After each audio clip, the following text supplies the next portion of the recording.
Bonjour à toutes et à tous. Je suis ravie de vous retrouver dans ce nouveau live pour aborder avec vous les différents langages afin d'exprimer l'amour à votre conjoint ou à votre partenaire. Quels sont ces différents langages? J'y vais comme ça, j'attends pas forcément. Merci à tous ceux qui sont là, qui regarderont donc, qui sont présents, et à tous ceux qui regarderont donc en différé. Donc, quels sont les différents langages d'expression de l'amour? Alors, il y a 5 différents langages qui ont été établis par Gary Chapman, qui est un psychologue américain qui a suivi énormément de couples. Et il a donc décelé, il a mis en exergue 5 langages qui permettent d'exprimer son amour à son conjoint ou à son partenaire. Le premier de ces langages, c'est les paroles valorisantes. Qu'est-ce que les paroles valorisantes? C'est tout ce qui est les paroles, bien évidemment les paroles qui sont positives, les paroles qui sont encourageantes, les paroles qui sont bienveillantes, tout ce qui permet donc d'exprimer par le langage et pas ce qu'on peut aussi parfois entendre bien évidemment, mais c'est tout le contraire du dénigrement, de l'humiliation, des injures, des insultes, etc. C'est une forme de langage, mais celle-ci n'exprime pas forcément l'amour. En l'occurrence, donc le premier dont je vous parle, c'est les paroles valorisantes qui passent par des paroles positives et encourageantes. Voilà. Ça peut être par exemple, je ne saurais pas vous dire, enfin, ça peut être, voilà, ah c'est super, bravo, tu fais ça de façon magnifique. Ah génial, tu as fait ceci ou tu as fait cela. Je valorise tes qualités de patience, ta qualité de tolérance, etc. Donc je mets en valeur ce qui est important, ce qui est positif chez l'autre. Donc je le mets en valeur et je le lui exprime. Donc ça, les paroles valorisantes. D'accord? Donc je vois le positif chez l'autre et je l'exprime donc par des paroles positives. Donc ça, c'est le premier langage, donc les paroles valorisantes. Le deuxième langage, ce sont les moments de qualité. Les moments de qualité, eh ben effectivement, c'est juste du temps avec son partenaire ou avec son conjoint afin de passer du temps de qualité en dehors de toutes les tâches, on va dire, annexes au couple, qui peut être s'occuper du foyer, s'occuper des enfants, s'occuper de la famille, s'occuper du travail, etc., etc., etc. Donc tout ce qui peut faire tourner donc le foyer. Donc ça, c'est en dehors. Les moments de qualité sont des moments juste l'un avec l'autre, parfois en faisant quelque chose de spécifique, parfois pas. Ça peut être juste assis sur le canapé à regarder un film ou rien du tout. Ça peut être assis sur un banc à voir le ciel bleu ou le ciel étoilé, échanger ou ne pas échanger. Mais c'est vraiment juste du temps comme ça, être avec l'autre, tout simplement. Comme juste, ça peut être en faisant des sorties, bien évidemment, en passant une journée, un week-end. Ce sont des moments, en tous les cas, spécifiques et privilégiés avec l'autre. Donc ça, c'était le deuxième langage pour exprimer l'amour, donc les moments de qualité. Le troisième langage pour exprimer l'amour que l'on peut avoir à son conjoint ou à son partenaire peut passer par les cadeaux. Là, c'est plutôt matériel, c'est plutôt physique à ce moment-là. Hein. On n'est plus dans voilà, ni les paroles ni les moments, mais les cadeaux. Pour certaines personnes, prouver son amour passe par des cadeaux. Alors les cadeaux, c'est peut-être effectivement donc des cadeaux à des dates ou à des moments spécifiques dans l'année, hein, des fêtes, des anniversaires, etc. Ça peut être effectivement des cadeaux à n'importe quel moment, parce que cette personne adore ça. Donc, elle adore dans le sens où, pour elle, c'est une preuve que son partenaire ou son conjoint l'aime. Donc, ça passe par ça.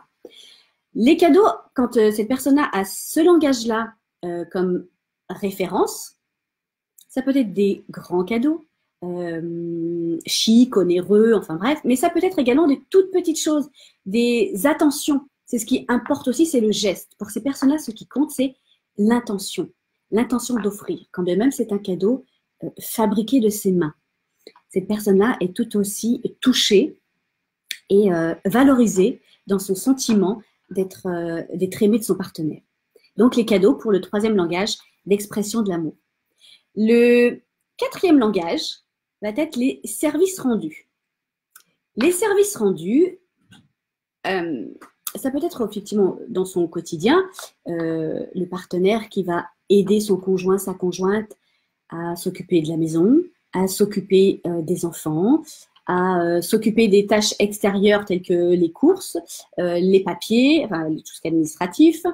Ça, ce sont les services, les services rendus. Voilà, ça, pour certaines personnes, se faire le sentiment d'être aimé de l'autre va passer par les services que l'autre va pouvoir lui rendre.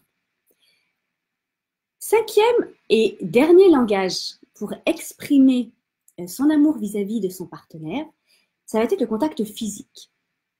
Dans le contact physique, ici, il n'est pas question ici de sexualité. Ce n'est pas de la sexualité dont il s'agit, mais de contact physique dans le sens où, pour certaines personnes, c'est important de toucher l'autre, de poser sa main sur l'épaule de son partenaire, de caresser la tête de son partenaire, de poser sa main sur la main de son partenaire, etc. Donc, c'est juste, mais c'est très important pour ces personnes-là qui ont le contact facile, le côté tactile.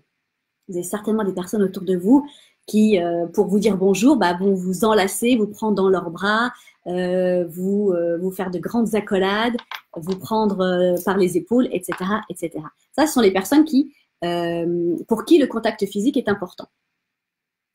Donc je vous répète là les 5 langages afin d'exprimer l'amour que l'on peut avoir pour son partenaire ou son conjoint. Donc, le premier va être les paroles valorisantes. Le second, les moments de qualité. Le troisième, ça va être les cadeaux. Le quatrième, les services rendus. Et le cinquième, le contact physique. Donc, dans ce que je vous ai indiqué là, vous allez pouvoir savoir quel est votre langage à vous qui est spécifique. Une chose qui est importante aussi, c'est que votre langage peut être différent de celui de votre partenaire. Un langage, comme une langue que l'on parle, que ce soit français, anglais, espagnol, allemand, chinois, enfin tout ce que vous voulez, l'intérêt, ce qui est important, c'est de pouvoir parler le même langage. Si vous avez un langage différent de celui de votre partenaire, ce qui est intéressant va être d'identifier le vôtre et d'identifier le sien et de pouvoir vous ajuster ainsi ensemble. Quel est mon langage prioritaire? Parce qu'on peut en avoir 2, 3, bien sûr, mais il y en a toujours un qui va dominer. Quel est mon langage prioritaire et quel est le langage de mon conjoint ou de mon partenaire? Et à ce moment-là, ce qui est important, c'est aussi de parler le langage de l'autre. Une fois que je connais, que j'ai décelé, que j'ai déterminé mon langage, c'est peut-être pas avec celui-ci que je vais dialoguer avec mon partenaire si lui a un langage différent. Donc, l'intérêt de cela, c'est pour vous déceler votre langage et déceler le langage de votre partenaire afin de vous ajuster et de trouver quelque chose de commun. Donc, où vous arrivez comme ça à déterminer, par exemple avec ce que je viens de vous indiquer là, quels sont vos langages spécifiques. Sinon, vous pouvez vous poser des questions aussi, si vous avez du mal à savoir quel est votre langage. Par des questions toutes simples, vous allez pouvoir vous demander quel est votre langage. Par exemple, la première question que vous pouvez vous poser, c'est la suivante. Qu'est-ce qui vous blesse dans ce que votre conjoint ou partenaire ne fait pas ou omet de faire? Qu'est-ce qu'il ne fait pas ou qu'est-ce qu'il omet de faire? Par exemple, vous pouvez dire, votre conjoint, vous parlez avec quelqu'un qui va venir se plaindre de son conjoint, qui va vous dire, il n'a pas de temps, il n'a pas de temps pour moi, il n'est pas là pour moi. Là, vous allez peut-être entendre et comprendre que ce sont peut-être les moments de qualité pour cette personne pour qui est important. La personne peut vous dire également, il ne me donne jamais de coup de main à la maison. Là, peut-être qu'effectivement, ça peut être les services rendus pour qui cette personne, voilà, c'est important. Donc, juste en vous demandant qu'est-ce qui vous blesse, parce que ça peut vous blesser que votre conjoint ou partenaire ne vous aide pas à la maison. Peut-être que ça vous blesse qu'il ou elle n'a pas de contact physique avec vous. Ça peut être blessant pour vous parce que c'est votre langage. Ce qui peut vous blesser, c'est le fait qu'il ne soit pas assez présent pour vous.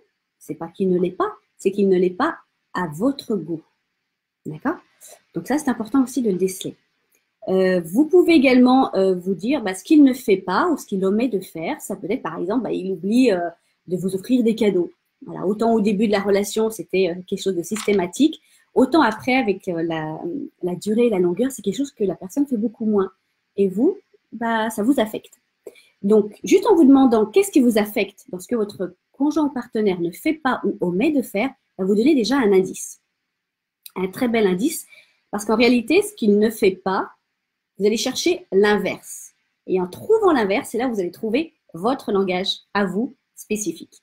Donc ça, c'est la première question que vous pouvez vous poser afin de déterminer votre langage. La seconde question aussi que vous pouvez vous poser, dans le cas où vous ne trouvez toujours pas, ça va être de qu'est-ce que vous réclamez le plus souvent, généralement, à votre conjoint? Est-ce que vous lui réclamez du temps de qualité?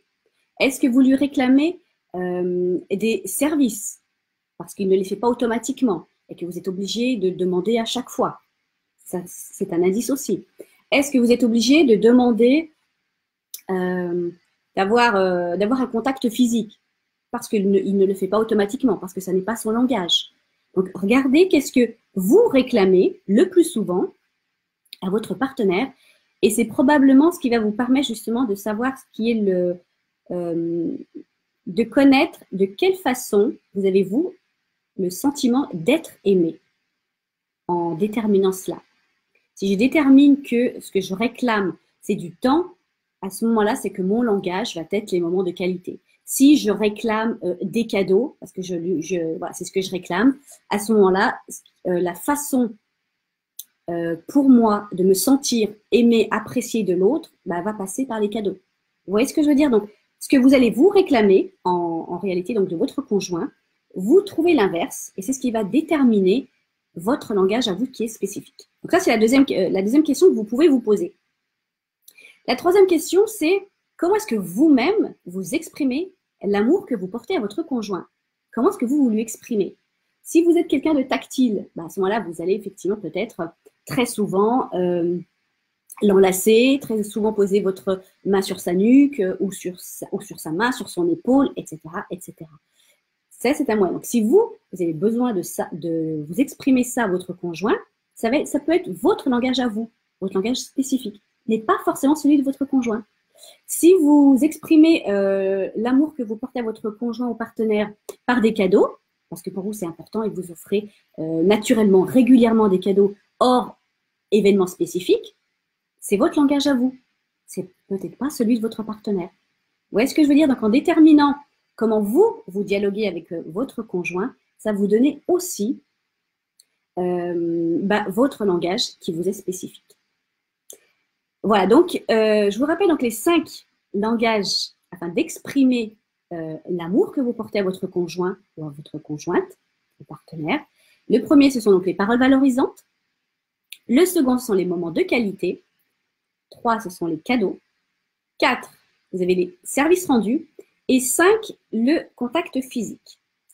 Afin de déterminer quel est votre langage spécifique, vous allez vous poser une de ces 3 questions, voire les 3 si vous avez du mal. La première, c'est qu'est-ce qui vous blesse dans ce que votre conjoint ou partenaire ne fait pas ou omet de faire? La deuxième question, peut-être, qu'est-ce que vous réclamez à votre conjoint ou partenaire que vous avez besoin parce que vous avez le sentiment de ne pas en avoir assez? Et troisième question, c'est comment est-ce que vous-même vous exprimez l'amour que vous portez à votre conjoint ou partenaire? Toutes ces façons-là, tous ces langages d'expression de l'amour sont là pour remplir votre réservoir d'amour qui, à l'origine, était rempli et était plein. Le langage que l'on a à la naissance, enfin le réservoir que l'on a à la naissance qui est plein. Plein de l'attention et de l'amour de la famille, des parents, des personnes qui sont autour, nous remplissent.